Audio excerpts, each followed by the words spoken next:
what's going to happen next is that Senator McConnell, the majority leader, is going to move to a vote to simply repeal Obamacare. I have voted for that in the past. I will do so again.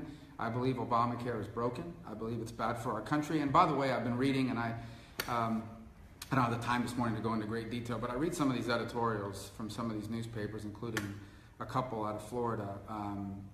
And suffice it to say that while they certainly have the right to express themselves, and most of these editorial boards, and not all of them, are far out of left, out of center, and they don't argue otherwise, the idea that somehow Obamacare is working well for people is just absolutely wrong. And let me tell you the people who aren't discussed. Let me tell you the people who these editorial boards and these commentators and others never talk about.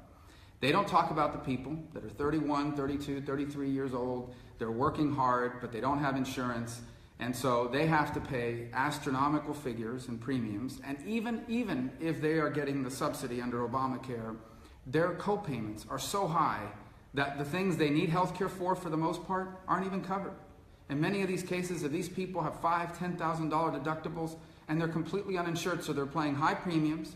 Even if they have some sort of subsidy to pay the premiums, their co-payments are so high that they are basically uninsured. They are basically only insured against catastrophic loss. If that's all they're insured against anyway, why shouldn't they be allowed to buy a catastrophic plan at a lower premium?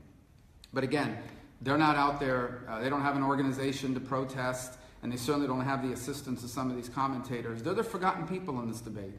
Or what about the people on employer-sponsored health insurance? Many of you at home watching this who have had insurance from your employer, and your premiums keep going up every year. And one of the reasons why they keep going up is because the companies are offsetting their losses in the Obamacare exchanges by passing some of those costs on to you.